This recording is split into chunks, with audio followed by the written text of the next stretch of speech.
time's going to start in 3, 2, 1, go.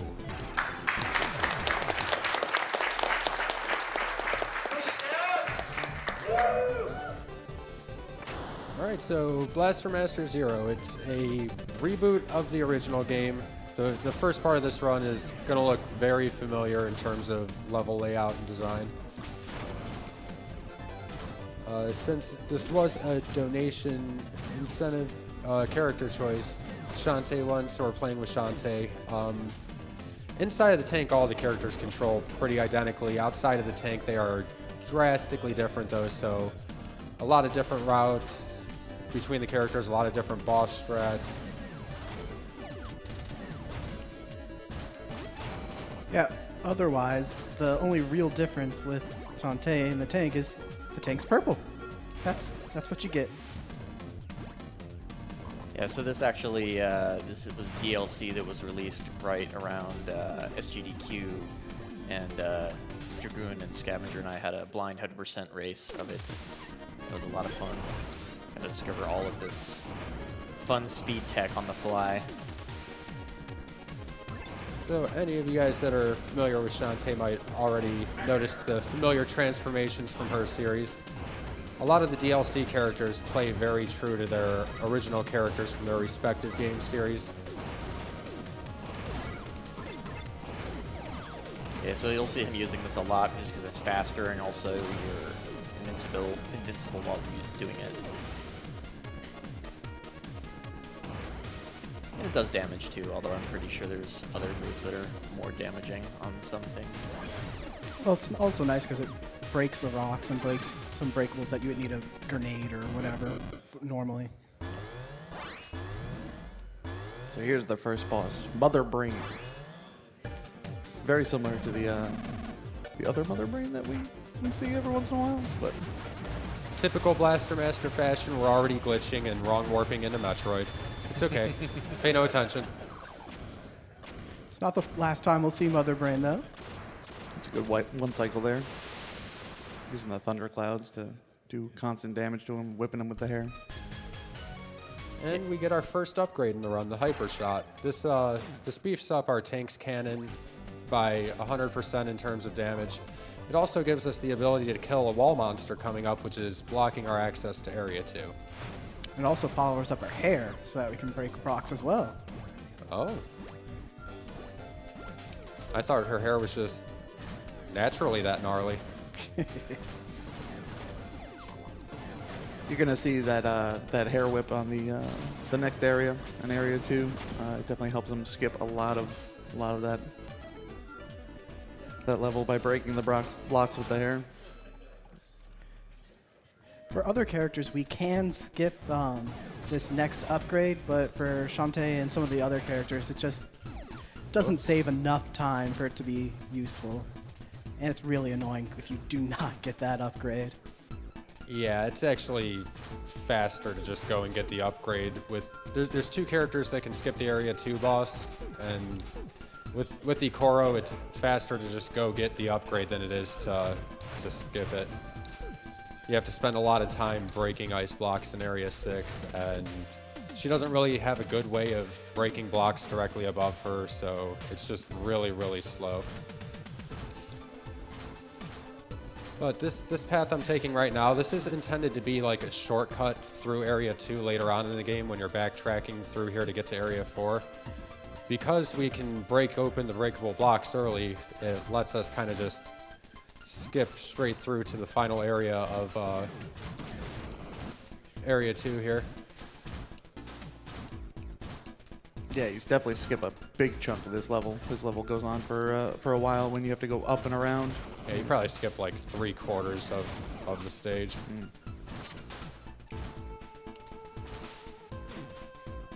It also really limits if we wanted, for some reason, to get another upgrade. This route is just too fast to even consider getting like a laser to kill enemies quicker or something like that. Yeah, that's one unfortunate thing about the any percent categories for this game is that none of the optional power-ups are worth picking up, even though a lot of them are a lot of fun. If you were like just starting out learning the game, you could grab the gun power up on your way back from Area 3 so that you don't lose your gun as you get hurt over spikes and crap. Oh, the gun guard, yeah. Gun Yeah. guard's awesome. Yeah, it's definitely one of the most useful power-ups in this game. But like I said, unfortunately, it's still slower. So in this dungeon, we're going to see yet more elephant dashing. The way the lava works in these rooms is it all goes based on how fast you're going through a room. If you did that other room just a little bit slower, the lava right there would already be down far enough that you wouldn't get hurt. Yeah. Since we go so fast, we take damage there. Yeah, the lava operates on a global timer from when you enter the dungeon. Which makes it really fun if you mess up one room because it throws off the entire rest of the dungeon. Yeah, the cycle on it's pretty long too, so if you end up having to wait for an extra cycle, it costs you a ton of time. Oh. Took one too many hits. Yep. So, since this game is really fun with dungeons, if you die, the only checkpoint is the save right before the boss, so we get to do the entire thing again, and we'll avoid taking that one extra hit. Yep. We I knew I would die at some point. On a positive note, more elephant. This is true. charge an elephants. Who doesn't love charging elephants? Otherwise, though, Shantae uses a magic-based attack system. Her little storm clouds take up, I think it's like 20 MPs, whatever. I can't really read that number at this moment, but it's enough that you can't spam it too much compared to like her fireball. But the storm is basically her strongest move that you can use. Play it safe and grab extra health because why not? Basically, the storm cloud is what you're going to use on almost every single boss until you get another power-up that we will definitely see later. Hey, we made it. Yeah, Alright. with a lot of health.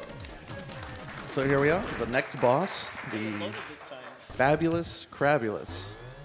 Unlike Blaster Master at last year's AGDQ, Crabulous is definitely spawning this time. No getting out of this one.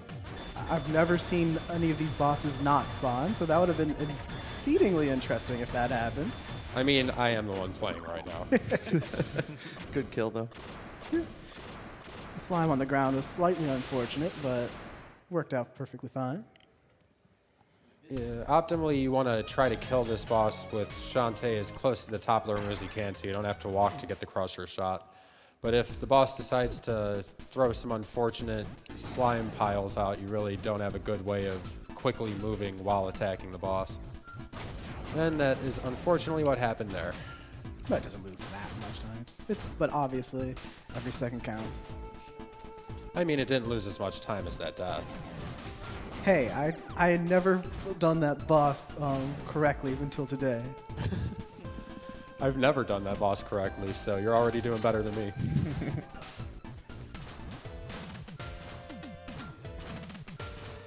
So now we get to do everything that we just did before and travel back the same route to area 3. Now breaking those 2 blocks. Area 3 is our little mecha area. It's all of our little machines and conveyor belts and all that junk. Yeah, so those of you familiar with the original game, the themes of the areas all basically match the ones from the original, but the further in you get, the more and more the layouts diverge. So like this one still has the little gumball machines that attack you. They added a lot of bees though. Let's see if Scav uses this recent tech he's come up with all. Yep. Yeah, I missed it. Oh, no, we got it. And yes, takes out that sprinkler up top there with a missile shot while doing the door Yeah, transition. you can see the drop from where it was up there, the little blue orb, but there's a turret that sits up there that, as Jam just said, I took off with that off-screen missile shot. So as long as you do your missile shot and have the missiles like basically on the edge as you go into the transition, they'll still keep going to the next screen. There's a little bit of like if there's an enemy too close to the edge of the screen on the other side, sometimes it'll just go right through for some reason, but otherwise you can get some nice hits in.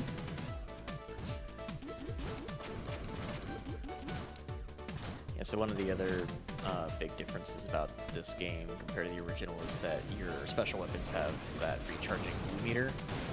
You don't have to like go find special ammo for them, but you also don't start with all of them. You only start with a triple missile, and the other ones unfortunately aren't worth picking up an N%. Yeah, they did the recharging energy on this game a lot better than they did in, well, obviously they didn't make Overdrive, but it uses a similar concept, except that even your gun used up your energy, and the only way you could recharge it was by staying still. So this is a very, very nice comparatively. I still maintain that Overdrive is a completely terrible speed game. It is, but it's my terrible speed game. That's the only thing that's important, Dragoon. Yeah, as long as you love it, buddy. Because it is hot garbage. Now, I almost want to say that 2 is mine, but Scavenger already said that 2 doesn't exist, so... There's a Blaster Master 2? I'm just finding out about this, guys. It's blowing my mind. Alright, so then we get into our Metal Gear fight. Have no fear, because Central Gear is here. Alright. This is the first really big RNG hurdle in the run. This boss has a number of patterns. Only a few of them can actually be one-cycled. Let's see what he gives us. The right positioning, this is one-cyclable. Yeah, I didn't get it. That one's the roughest of all of the one-cycles to Then he's get. going into a really bad pattern here. It's not the worst thing that could have ever happened. Yeah, I'll take a 2-cycle. It works. Definitely cleaned him up nicely. Good job. So you might have noticed I was not hitting any save points throughout Area 3. That was intentional so I can hit the in-menu save here and then do a soft reset. As long as I didn't hit any other save points, this should dump me right back at the entrance to Area 3, saving me a couple minutes of backtracking. Well, there's two things. If you hit a save point or if you go into any dungeon. So that's why we don't do it on basically everywhere else. Because once you hit into a dungeon, it makes you reset back to there if you save. Yeah, auto saves. One unfortunate thing is that because this is an any % run, we're skipping a lot of the various upgrades and abilities, and a lot of them are really interesting in terms of movement tech. 100% has a lot of really neat movement and routing because of the extra abilities and items you get. And unfortunately, won't get to show any of those off. It's just going to be pretty standard basic weaponry. And right now would be a good time for donations if there's any. Of course, I got you. We have a $150 donation from Atomic Tiki, who says, gotta give it up to AGDQ 2018. Master that blaster and kick that cancer. 7 out of 10. We have $10 from Brookie Dion. My first of hopefully many donations. Go get them, Scav. See you guys in a few days. Oh, thanks, Brookie. Hey, Brookie. Rookie approved. We have $20 from Already Sweaty 666. Okay. Who says, had to donate during Scav's run. May the marathon gods be with you. Love from Pittsburgh Retro Gaming. Goes to Runner's Choice. Nice. That's going to be Dark Terex's Wizards and Warriors run. And that is a very, very fitting name. Thanks, Sweaty, by the way. It's a regular viewer in my stream, and it's a very fitting donation right now because I am quite sweaty with these GDQ nerves. You're doing great. So the same basic routing is from the original Blaster Master, where you would go to Area 4 by hovering up the left side of the very beginning starting screen. But now, hover's a lot more nice because we get to recharge. We get to use it a lot more often. Yeah, unfortunately it shares energy with your special weapons, but it still ends up being used a lot more. Like one of the speed items that we were talking about earlier was a dash. That it's basically almost like the elephant dash, but you're doing it in the tank. And then you have to make a choice whether you want to do a lot of dashes or you want to save that energy to do like a hover that would save a time another place. So you gotta watch out for your energy usage in these areas. But with this, the only energy usage you got is hover and missiles. And it might have looked like I went out of my way to hit a save point earlier. in this area. That's just setting up another one of those save warps for after the boss. I need to go to that room after I kill the boss anyways, so just kind of makes sense to do that by save warping back instead of backtracking all through Area 4. Because leaving Area 4 is quite nasty. There's a lot of really rough platforming and hovering and a lot of just randomly flying enemies that make it really nasty. Bees are pretty annoying in this game. If you come at them at the wrong angle, they'll knock you out of the sky 100%. Or snipe you. Or just, yeah, across the room. Those stingers go pretty dang far.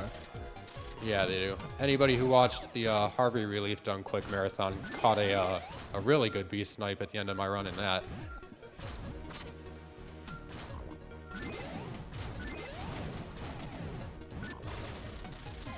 So coming up in a moment here, we're going to be hitting the boss of this stage. His name's Riverol in the game. I like to call him Frog the Fred. But in the original Blaster Master, you fought him in the dungeon mode. This game, they turned him into a side view tank boss. Hopefully this fight doesn't take too long. Sometimes it can take a few minutes.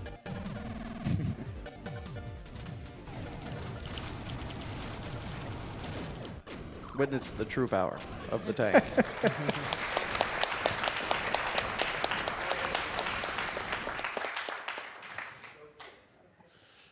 So we're going to grab this key, which will let us access Area 5, and then we're just going to save warp and go right back to the beginning of Area 4.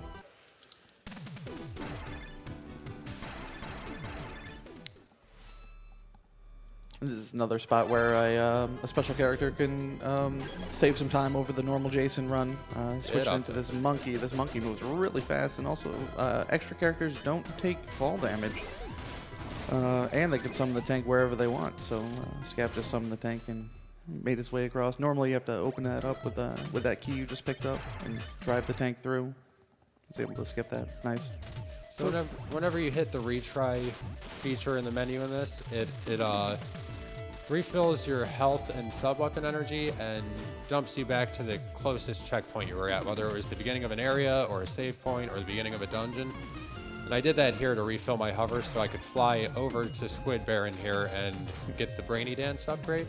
It's slightly faster to do that than to swim over and then have to go back and get your tank, because you absolutely need your tank anyways here, because you have to take your tank down to the bottom of this area.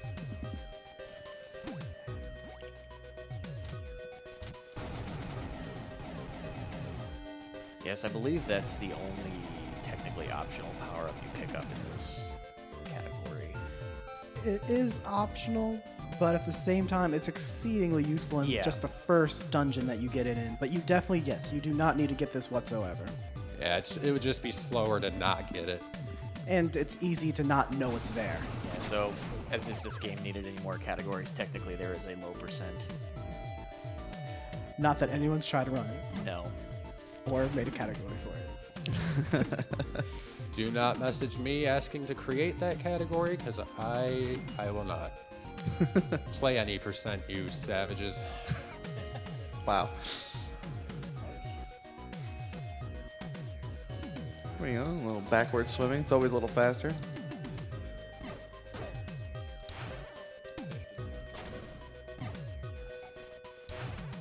I have it on really good authority from some Ocarina of Time speedrunners that swimming backwards is faster than swimming forwards. And I trust them, so I'm just going to go with it.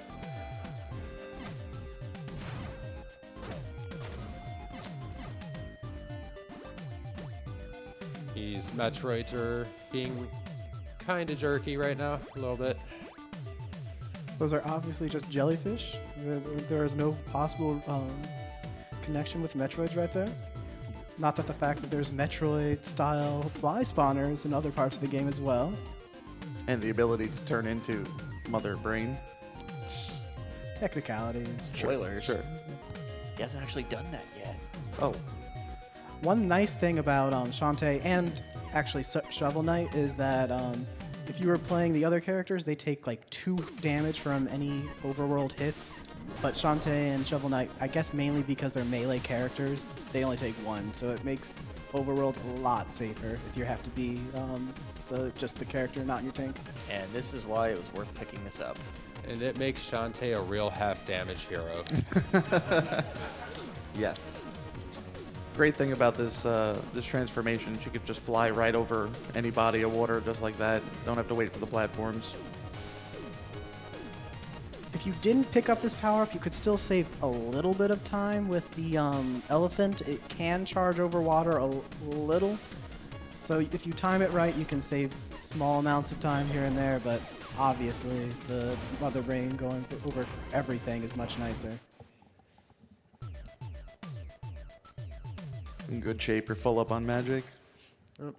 Just to be super safe, we're going to go ahead and hit retry here and refill our health, if I can actually pull up the right menu. I shouldn't need that extra health, but you never know. I've already died once this run. No need to make it twice.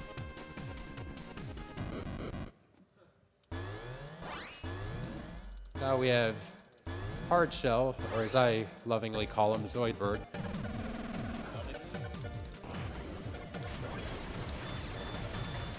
So one nice thing about the little thunderclouds is that if you Where's he going? smack it with your hair, I that don't you can go know. farther, but that's annoying. Up there. I can't say I've ever seen him run this way in this fight. This is really weird.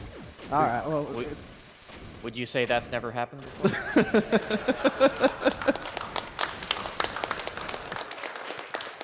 I mean, that's totally happened to me all the time. I totally knew how to handle that. Why you gotta spoil my fun? Sorry. but if that boss starts charging around, it can be very hard to catch up with it. So it's nice that it kind of stood there just for a little so that we could. Catch back up to it. Yeah, he also likes to charge at you, and when he does that, you better be out of the way, because you can't really dodge it if he's already doing it. And it'll hit you multiple times. It's, It's nasty. yeah.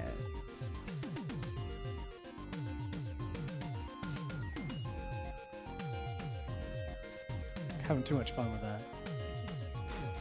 It's faster, man, I swear. So we said that we can summon the tank basically anywhere, but sadly in the water, it prevents you from summoning it most of these places. So we could skip technically a couple things, but just the way that the tank summoning works, we can't fully skip this swimming upgrade and stuff like that. But to be fair, the swimming upgrade makes the end area very nice, so it's kind of a trade-off between, do you really want to do the final area without the tanks swimming? The answer is no, Yeah, you do definitely not. not. Yeah. But in Gunvolt and Akoro, we do skip the water upgrade, which makes, especially Akoro, very dangerous when you get to that final area. Yeah, Okoro's a nightmare all through Area 8. It's not as bad now that we can summon the tank. She's my favorite character. To play? Nah, well, if anything, I'd rather just do Jason. Well, Yeah. okay.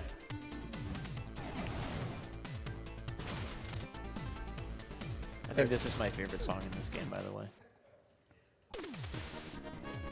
Yeah, I'm a fan of this soundtrack. They did a pretty good job with it. Yeah, it's like kind of like a Game Boy Advance soundtrack, but not quite.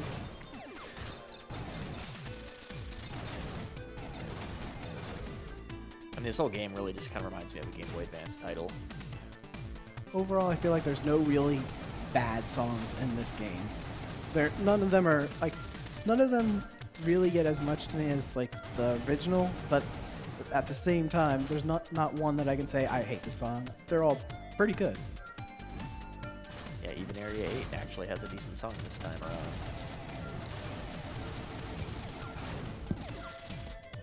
That room was pretty mediocre, but we made it through it at least. Yeah. So this is basically why we get the upgrade to like break blocks, Ugh. ice, and all this is just exceedingly annoying without the upgrade from Area 3. So we're gonna do another one of those retries here to refill my sub-weapon energy. You pretty much absolutely need a full hover bar or full hover meter to get through this upcoming room here because of all the verticality to the room, plus needing to break ice blocks. If we were Koro right now, you would be, if you didn't get the upgrade because you're a crazy person, you would be jumping into the top of each of these blocks and hoping that your little arrow breaks it, and then you would repeat that over and over again, and it's just painful. Yeah, it's not fun. How did I run out of hover when I still had a bar on my meter?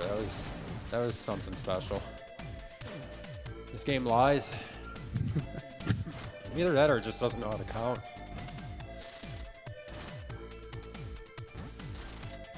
Alright, so coming up here, I'm going to skip a pretty large chunk of this room by damage boosting up through some spikes.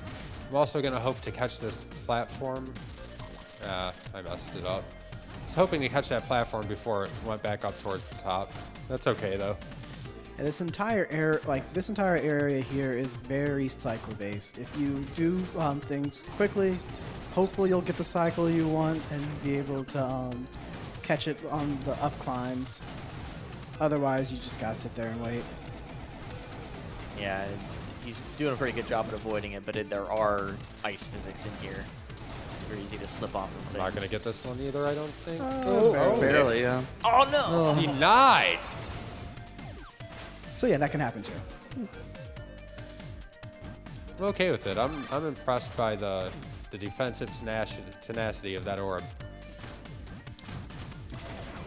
So like right here, there's another cycle that you can make, but it's kind of rough. Got it.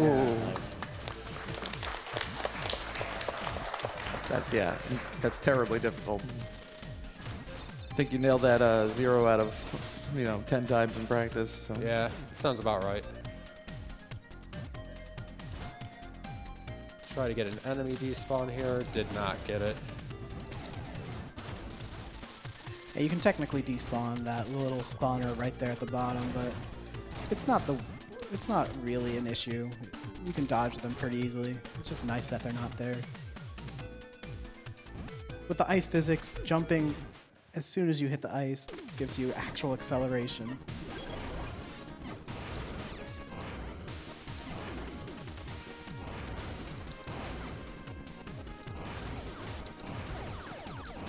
And this upcoming fight is basically annoying for any character that is not Jason. There's just no good way for almost any character to deal with this. Some take it a little bit better than others, but it's slow for all of them. Hitting the save point just to be safe in case this fight goes south, which it very easily can. So we get to see the one and only time of the doggy. Get a purple doggy just to take shots. It's a gumdrop. It's a doggy. It's a gumdrop. He's a good gumdrop. Okay, how about he's a doggy named Gumdrop? Sure, Will why not? you take that? All right. So, but the one nice thing about the gumdrop dogs little attack is that it pierces. So it can go through each of the little eyeballs as they open up. It's basically the only chance you have in order to hit multiple enemies. Yeah, but it's entirely RNG which ones decide to open, so it'll take forever. And then if you're not in a good place to hit those little laser sights, those eyes will stay closed until it feels like firing. So if you can't like activate it, it'll just stay closed and be completely invulnerable until the countdown goes off. If the game wanted to give me a health drop right now, I would not be opposed. For some reason, I don't know why, this fight just never drops health. The game knows. Oh, there's a health right there, but it's so out of the way. I'm gonna get hit to pick it up. Yeah, I'm gonna get hit to pick it up. Should've just not even went for it. Oh well. There All it right, goes. good.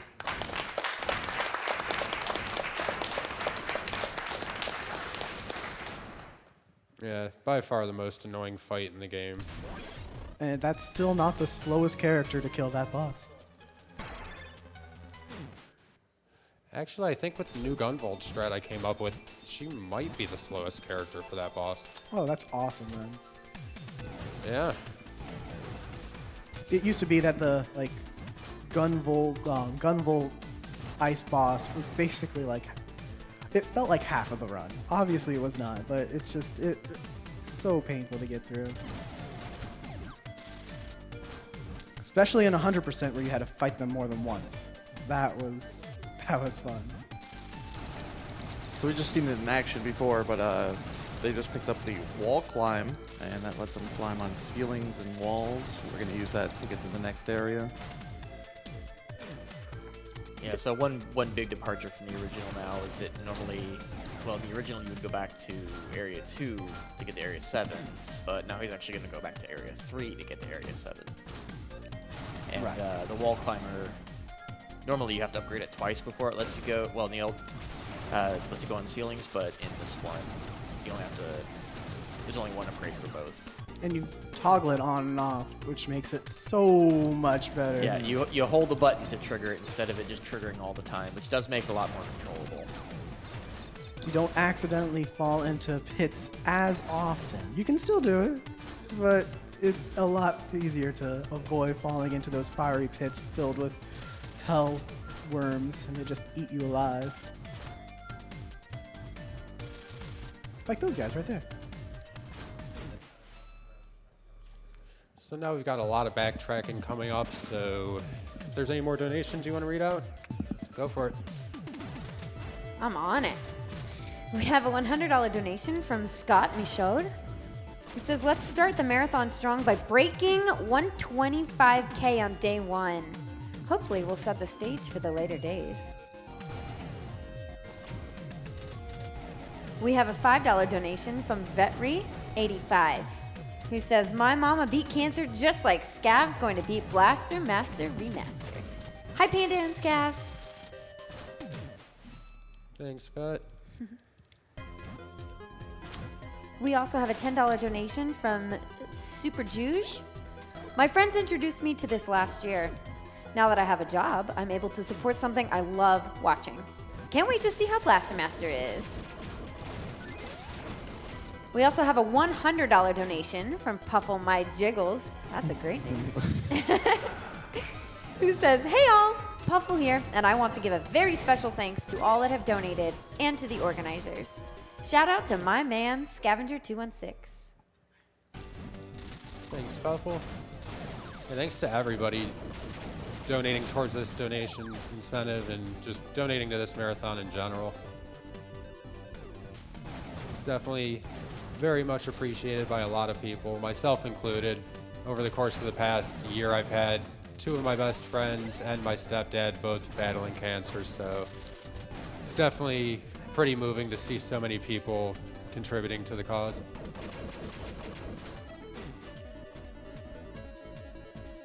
We still got a little bit of backtracking if you want to do a couple more. Okie dokie. We've got $20 from G-Dub Plays. What's up, G-Dub? He says, best of luck to Scav and to all the runners this week.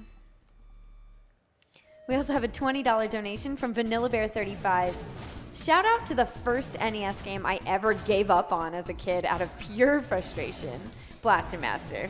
And to the first game I ever bought and best on my Nintendo Switch. Good luck on the run, Scav. Thanks, everybody. We have a $10 donation from Daskuro. Keep up the great runs. I loved Blaster Master growing up and could never beat it. This new one is a great game too, and I might be able to finish it now. Shout outs to my niece watching. Greetings from Mexico.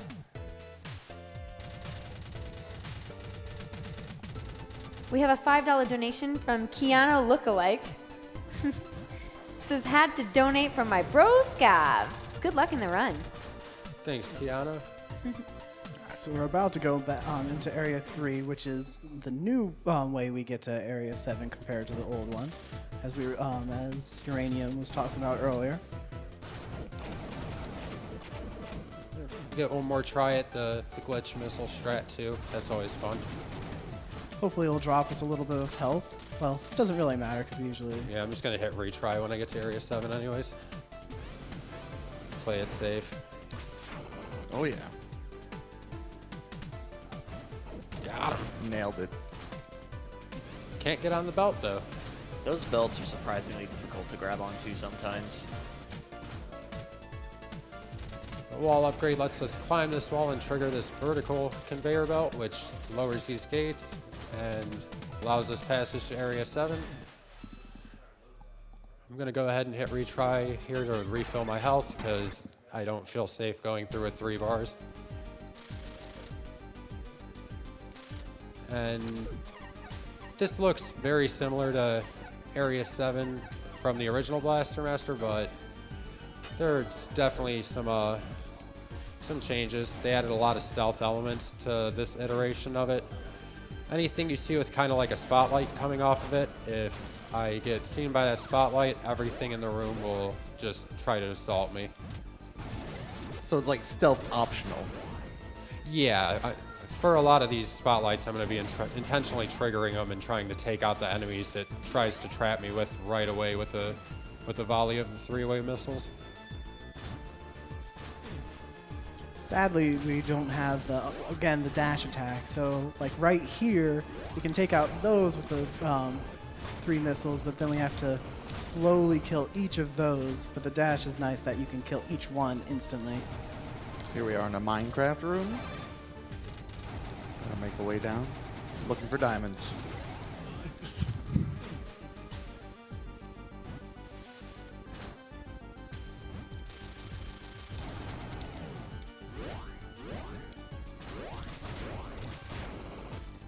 One of them got away, that's fine though. Uh-oh, that's not good. Still worked. Usually if you take any damage from that turret, it throws off the cycle on the spotlight and you can't do that quick kill that I just did to get rid of all the caterpillars.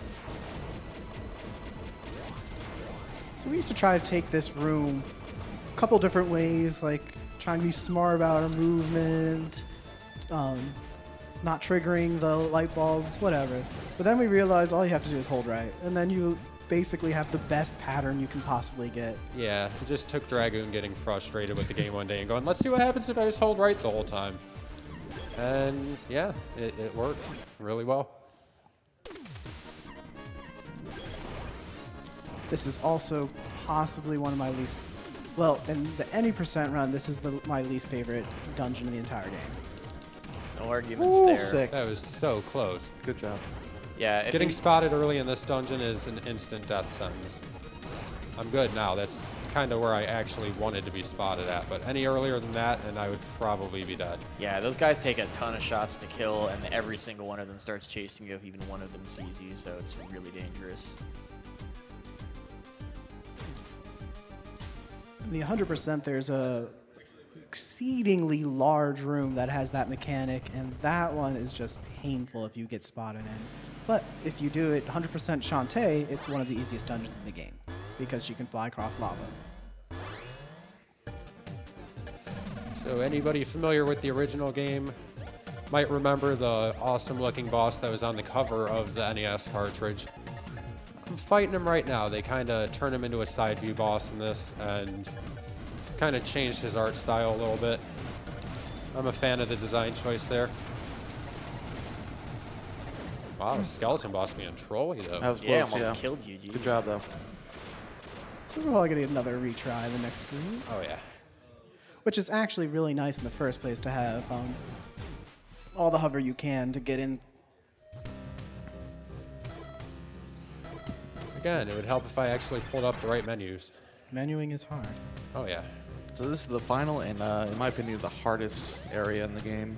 Oh yeah, this is pretty punishing. If you try to go through this fast, you better know what you're doing or else you're gonna die a lot. Even with the saves, it's pretty rough. Good spike skip. These Metroids are pretty random. They can be extremely trolly, case in point. And they have a decent amount of health too, so you can't just one-shot them with your bullets like normal. Jump too high there. This game has 3 distinct jump heights. There's a, I don't want to really call it like a 1-frame jump, but if you do a quick tap of the jump, you get like a really short jump, and I kind of failed doing that earlier in the room, which snowballed into the entire room falling apart. We're low on health, but that's fine. I just have to make it to the next checkpoint. which is coming up pretty soon, as in right there. So we're going to go ahead and hit retry again, refill our health, because I'm bad at video games. A completely legitimate strategy, especially if you're playing this casual. Going to the left here at this fork in the road is technically faster, but kind of risky. I was having good success with it in practice. I just don't want to risk it here. Basically, any death in this area is Extremely costly. yeah. It backtracking, having to go back through the water. It's just not a good idea.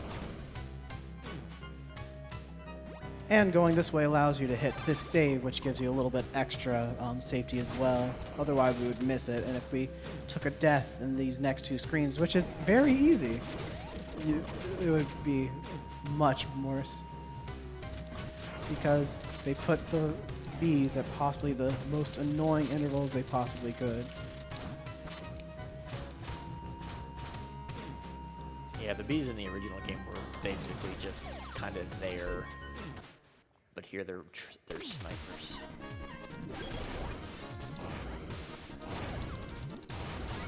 More elephant dashing, because everybody loves elephant dashing. I hear how excited you guys are. That's more like it. And this room is actually exceedingly annoying too, as you can see how badly it can just... Doesn't help that I completely just messed everything up. So normally the blue ones the blue little wall guys only go one direction. The red ones go both directions, so they can chase you if you move unoptimally.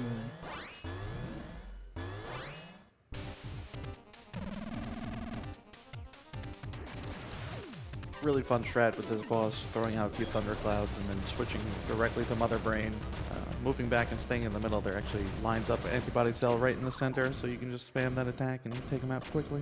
It's a really good kill. Unfortunately, the direction Mother Brain fires in is not really random. Like, if you're holding straight up, it doesn't always shoot straight up. It kind of has a spread to it, like a 30-degree spread to it. So not every one of your brain pods, for lack of a better term, are going to actually hit the boss, but that's by far the fastest way of dealing with that boss is Shantae.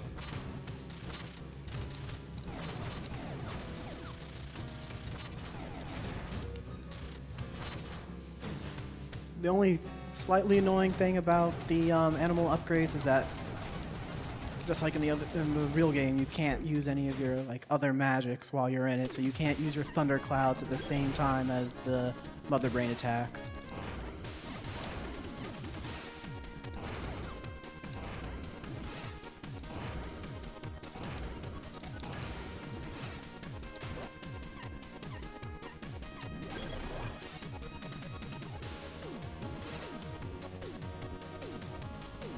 We don't really need any extra magic for this fight, so we don't even need to worry about recharging that.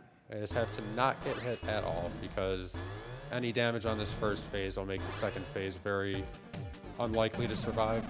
This first phase, there is some RNG in the way he moves around and when he attacks, but overall it's nothing horrible. That's actually kind of bad RNG, really. It's attacking a lot. Ooh, tried to get you there. Close. Good job though. Good adaptation. So this next part, there's 4 different colors that he can choose, and you'll quickly see which ones are good and bad. If this boss loves me, he'll turn blue right away. Blue, blue, blue, blue, blue. Time's going to be as soon as this boss dies. That is not what I wanted to see. It's probably the second worst ability he can use, and that's the worst. Thank you, game. But if you go in the top left there, it seems like he can't really hurt you with that move. If you go in the bottom corners, he still can get you. So it's slightly okay. That's what we wanted to see. Time. Good job. All right. 4408. With that death, that's not bad. Underestimate, so I'm okay with it. Yep. Yeah, thanks everybody who watched this run, who's been watching the marathon and donating and supporting our great cause. Thanks to everybody behind me here for commentary and hanging out, and all you guys watching back there, thank you. Yeah, that's going to be it. If you enjoyed the game, it's available for Switch and 3DS. Any Creates did a great job with it. It's